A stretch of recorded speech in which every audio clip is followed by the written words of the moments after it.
ఒకసారి ఈ లిరిక్ వినండి. ఆమె శీలం ఎంత గొప్పదో రాముడికి చెప్పడానికి అగ్నిలోకి వెళ్ళిందా, ఆమె శీలం ఎంత గొప్పదో లోకానికి చెప్పడానికి అగ్నిలోకి వెళ్ళింది. కుమాంగ లోకం ఒక యుగంతో వదిలిపెట్టింది అనుకోకండి సీతమ్మ. ఇంత పరీక్ష రామచంద్రమూర్తి ఎక్కడంటారో రేపొద్దున నా భార్యనని అలంకారాలు చేసి తీసుకురండి అన్నారు.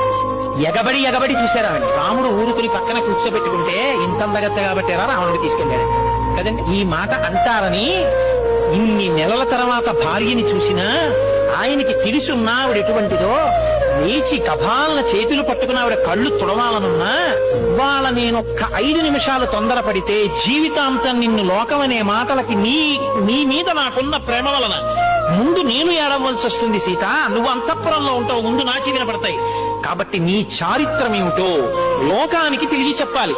అందుకని ఆయన నా కంటికి జబ్బొచ్చింది సీత, నువ్వు దీపశిఖవి అన్నాడు.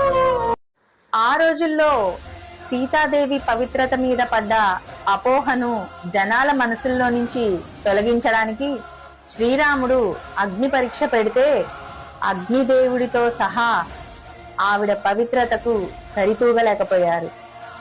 అలాంటి సీతాదేవి మీద మాట్లాడే అర్హత నీకు లేదు.